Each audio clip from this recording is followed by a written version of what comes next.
36개월 이전 아기 뇌 발달을 놓치고 싶지 않다면 집에만 있지 마세요.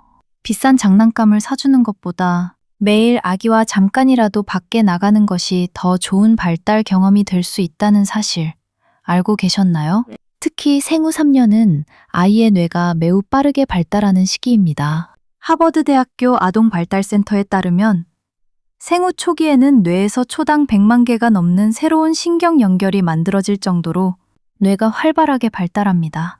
그런데 중요한 건 아이의 뇌가 단순히 정보를 많이 넣어주는 것만으로 발달하는 게 아니라는 거예요.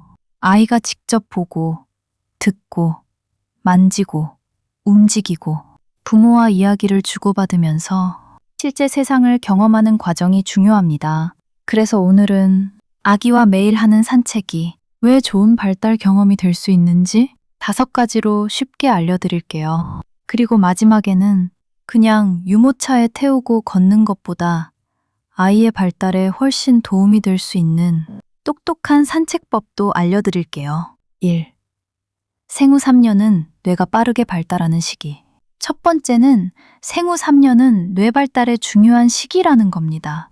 아이의 뇌는 태어났다고 해서 완성된 상태가 아닙니다. 아이가 세상을 경험하면서 신경세포 사이의 연결이 만들어지고 자주 사용하는 연결은 더욱 강화됩니다. 하버드 대학교 아동발달센터에서도 초기 경험이 아이의 뇌 구조와 이후의 학습, 행동, 건강의 기초를 형성한다고 설명합니다. 그렇다고 해서 3세까지 뇌 발달을 못하면 끝이다 라는 의미는 절대 아닙니다. 뇌는 이후에도 계속 발달하고 새로운 신경 연결도 계속 만들어집니다. 다만 생애 초기는 뇌가 경험에 매우 민감하게 반응하는 시기이기 때문에 아이에게 다양한 경험을 제공하는 것이 중요하다는 뜻입니다. 그리고 그 경험이 꼭 비싼 교구나 특별한 교육일 필요는 없습니다. 엄마와 함께 집 밖으로 나가서 강아지가 지나가네. 빨간 자동차다. 바람이 시원하지? 이렇게 이야기하는 것만으로도 아이에게는 하나의 학습 경험이 될 수 있습니다. 2. 햇빛과 야외 활동은 생활 리듬에도 도움이 됩니다. 두 번째는 햇빛과 야외 활동입니다. 여기서 한 가지 정확하게 짚고 넘어갈게요. 햇빛이 아기의 뇌 성장 스위치를 켠다. 이렇게 표현하면 너무 과장된 표현입니다. 햇빛 자체가 아이의 뇌를 직접 성장시키는 특별한 스위치라는 의미는 아닙니다. 하지만 낮 동안의 밝은 빛을 포함한 규칙적인 생활 환경은 아이의 생체 리듬과 수면 습관을 형성하는 데 중요한 환경이 될 수 있습니다. 특히 어린아이에게는 낮에는 활동하고 밤에는 충분히 자는 규칙적인 생활 패턴이 중요합니다. WHO 역시 5세 미만 아이들에게 충분한 수면과 함께 하루 동안 적절한 신체 활동을 할 수 있는 환경을 권고하고 있습니다. 그래서 날씨가 괜찮다면 아침이나 낮 시간에 잠깐이라도 밖으로 나가보세요. 단, 한여름에는 강한 햇빛을 피하고 그늘을 이용하고 모자와 옷, 자외선 차단 등 연령에 맞는 햇빛 노출 관리도 필요합니다. 산책의 목적은 아기를 햇빛에 오래 노출시키는 것이 아니라 낮 시간에 자연스럽게 활동하고 주변 환경을 경험하게 하는 것입니다. 3. 바람과 다양한 촉감은 감각 경험을 만들어줍니다. 세 번째는 감각 경험입니다. 집 안에서는 아기가 접하는 환경이 어느 정도 일정합니다. 그런데 밖으로 나가면 완전히 달라집니다. 바람이 얼굴에 닿기도 하고 햇빛과 그늘의 온도 차이도 느끼고 나뭇잎이 흔들리는 모습을 보기도 합니다. 엄마 손을 잡고 걷거나 잔디를 밟아보기도 하고 안전한 환경에서는 다양한 물체를 관찰하거나 만져볼 수도 있습니다. 이런 경험들은 아이가 세상은 이런 느낌이구나 라고 감각을 통해 배우는 기회가 됩니다. 하지만 여기서 중요한 건 바람을 맞으면 뇌가 발달한다가 아닙니다. 바람 하나가 뇌를 발달시키는 것이 아니라 아이가 다양한 감각 정보를 경험하고 그 정보를 움직임과 함께 처리하는 전체적인 경험이 중요한 것입니다. 그래서 산책할 때는 아이에게 계속 뭔가를 가르치려고 하지 않아도 됩니다. 바람 분다. 나뭇잎이 흔들리네. 차가 지나가네. 이 정도만 말해줘도 충분합니다. 4.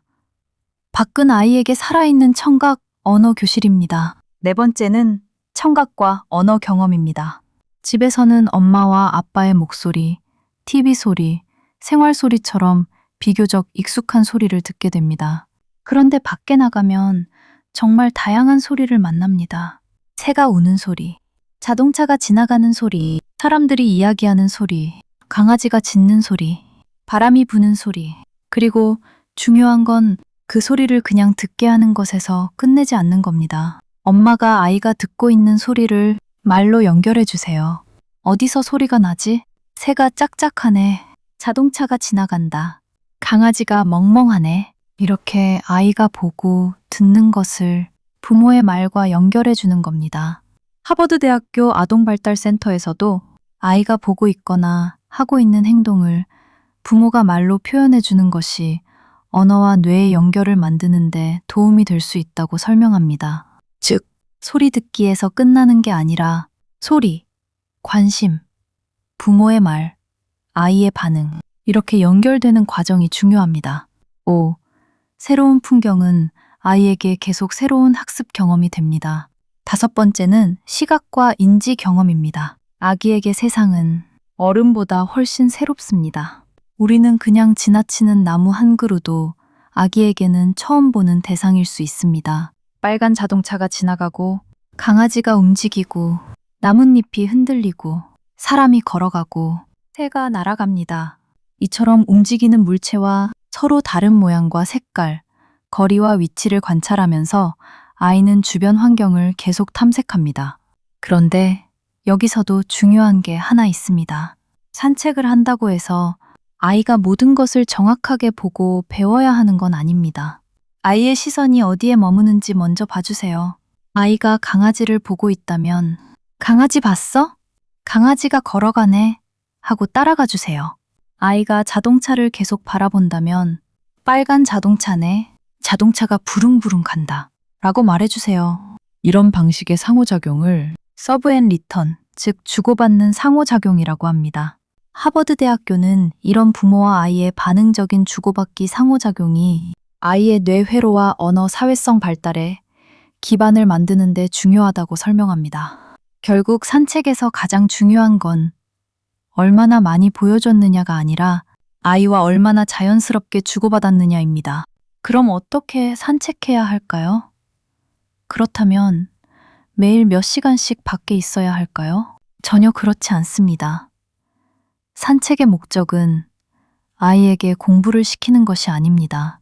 짧게라도 아이가 움직이고 주변을 탐색하고 부모와 상호작용할 수 있으면 됩니다. 그리고 가능하다면 유모차에 태우고 엄마가 휴대폰만 보면서 걷기보다는 아이의 시선을 한 번씩 따라가 주세요. 아이가 멈추면 같이 멈추고, 아이가 쳐다보면 같이 보고, 아이가 손가락으로 가리키면 뭐 봤어? 하고 반응해 주세요. 아이가 말을 못해도 괜찮습니다. 눈을 마주치고, 표정을 따라주고, 소리를 따라해주고, 아이의 행동을 말로 표현해주는 것. 이런 작은 상호작용 자체가 아이에게는 중요한 발달 경험이 될 수 있습니다. 실전 산책법 5가지.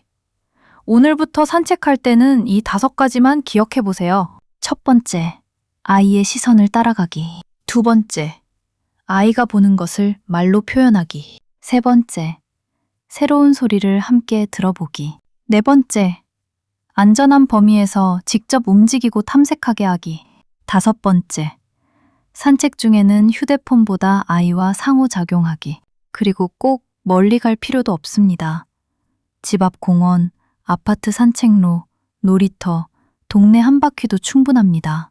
결국 산책은 단순히 바람 쐬러 나가는 시간이 아닙니다. 아이가 걷고, 보고, 듣고, 만지고, 탐색하고, 엄마와 이야기를 주고받는 작은 세상 공부 시간이 될 수 있습니다. 그리고 가장 중요한 건 비싼 장난감이나 특별한 프로그램이 아닐 수도 있습니다.